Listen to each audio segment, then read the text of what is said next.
Assalamualaikum students, I hope you all will be fine by the grace of Allah. Today's date is 18th of April 2026 and our lesson name is Women's Empowerment.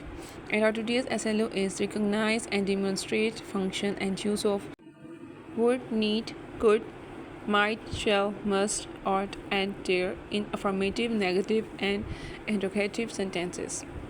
Students हमने इसमें ना देखना है recognise का मतलब होता है किसी चीज़ को पहचानना और डिमॉन्स्ट्रेट का मतलब होता है किसी चीज़ पे किसी को देखना या उसका मुजाहिरा करना किसका फंक्शंस और यूज़ हमने इसका इस्तेमाल और साथ में उसका फंक्शंस को देखना है किनके जो हमारे मॉडल वर्ब्स होते हैं जो सारे आगे वर्ड्स लिखे हुए हैं आपके would need could might shall must ये सारे क्या हैं ये हमारे मॉडल वर्ब्स हैं जैसे आप लोग मेन वर्ब के बारे में पता है आप लोगों को वर्ब की फर्स्ट फॉर्म सेकंड फॉर्म ये सारी मेन वर्ब्स होती हैं उसके बाद हेल्पिंग वर्ब आ जाती है हमारे पास इस तरह ये मॉडल वर्ब्स होते हैं ये हमारी एबिलिटी को हमारी रिक्वेस्ट को इन चीज़ों को जो कि शो करते हैं तो स्टूडेंट्स हमने इनके बारे में पढ़ना है कि ये क्या है क्या नहीं है ये हमारा आज का पेज नंबर 71 पे है तो हम इनको भी पढ़ेंगे और जो हमारा लेसन थोड़ा सा रहता है पेज नंबर 69 हम उसको भी पढ़ेंगे।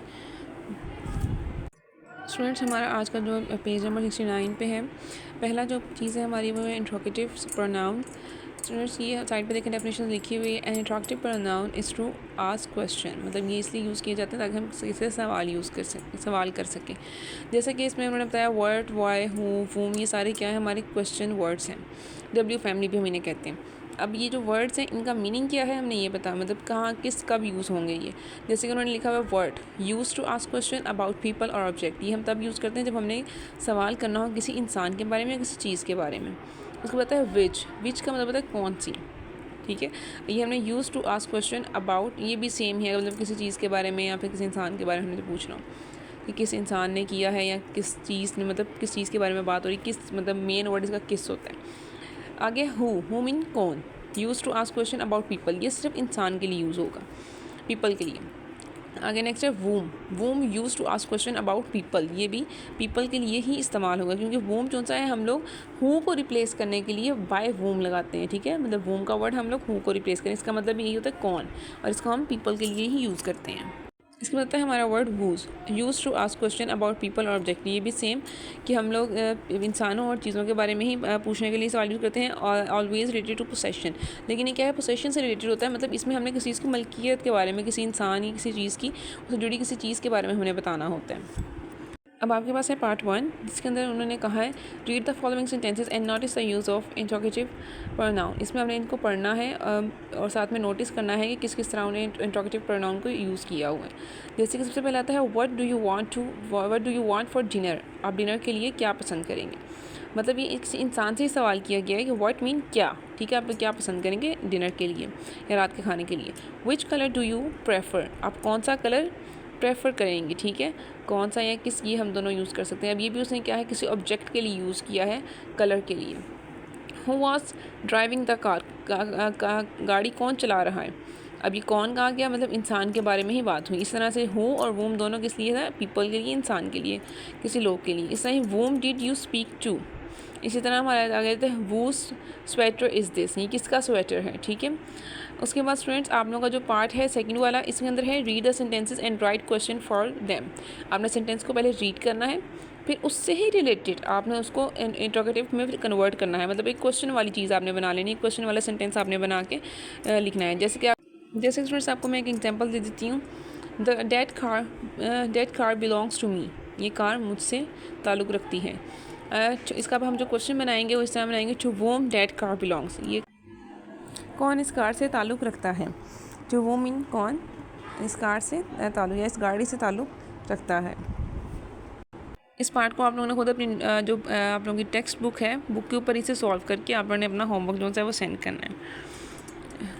ओके स्टूडेंट्स अब जो हमारा नेक्स्ट टॉपिक है वो है मॉडल वर्ब्स जिनका हमने एसएनओ के बारे में हमने एसएनओ में पढ़ा था। अब मॉडल वर्ब्स क्या है की टू लर्न में इसकी डिफाइन है। अब modal verb is a kind of auxiliary verb that is used to express modifiers such as possibility, ability, prohibition and necessity. जी स्टूडेंट्स, अब मॉडल वर्ब क्या है? मॉडल वर्ब एक ऐसी वर्ब की टाइप है या काइंड है जिसमें हम एक्सप्रेस करते हैं, शो करते हैं या मॉडिफाई करते हैं, मतलब मॉडिफाइज करते हैं, मतलब उसको मॉडिफिकेशन देते हैं। जैसे कि वो किसी भी काम की कोई पॉसिबिलिटी हो कि वो हो सकता है या नहीं, उसकी एबिलिटी हो, किसी पावर है, एबिलिटी है ये काम करने की या नहीं। प्रोहिबिशन होता है वो किसी से मना करना, और एंड पे नेसेसिटी उसकी ज़रूरत है या नहीं है।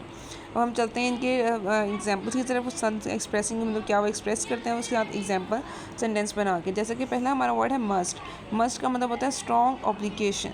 ठीक है, आपने कंफर्म कर देना ये काम लाजमी होना ही होना चाहिए। मस्ट का मतलब होता है लाजमी, मतलब आपने कंफर्म कर दी काम लाजमी होना चाहिए। You must stop when the traffic light turn red. तुम्हें लाजमी रुक जाना चाहिए जब लाल बत्ती ट्रैफिक की चल जाए।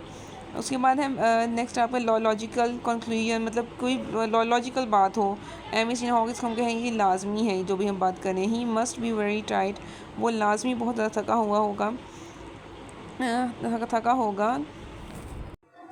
ही is been working all day long, उसने लंबे दिन तक काम किया है या करता रहा है।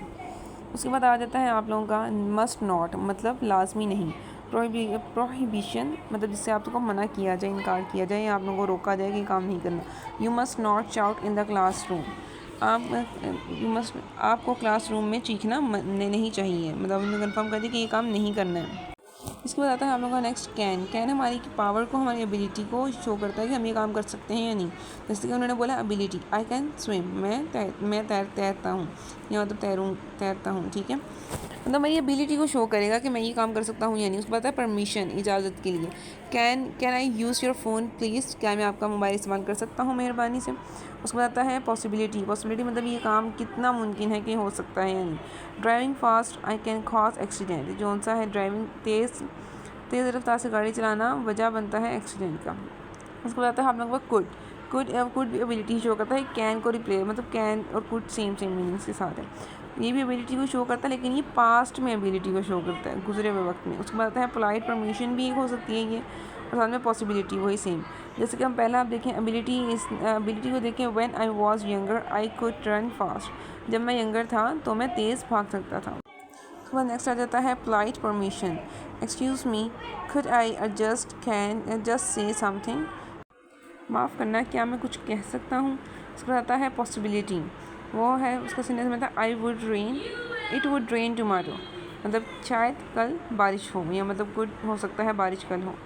इसके बाद हमारे जो नेक्स्ट 2 वर्ड्स हैं आप लोगों के पास, मतलब 2 नहीं ज़्यादा ही हैं। ये स्टूडेंट्स आपने इनको खुद पढ़ना है और फिर देन इनको आपने ऑब्जर्व करना है कि इनमें क्या क्या मीनिंग लिखे हुए हैं। फर्दर हम इसको अगेन डिस्कस कौन सा है आपकी फिजिकल क्लास में मंडे वाले दिन करेंगे। एंड स्टूडेंट्स आप लोगों का जो आज का होमवर्क है वो आप लोगों को पेज नंबर 69 पे जो क्वेश्चन नंबर 2 है पार्ट 2, आप लोगों ने अपनी वो बुक्स पे ही सॉल्व करना है। स्टूडेंट्स आप लोगों को MCQ सेंड कर दिए गए हैं पोर्टल पे, तो वो भी जाएं और उनको लाजमी सॉल्व करें। ओके क्लास, फी मान लिल्लाह।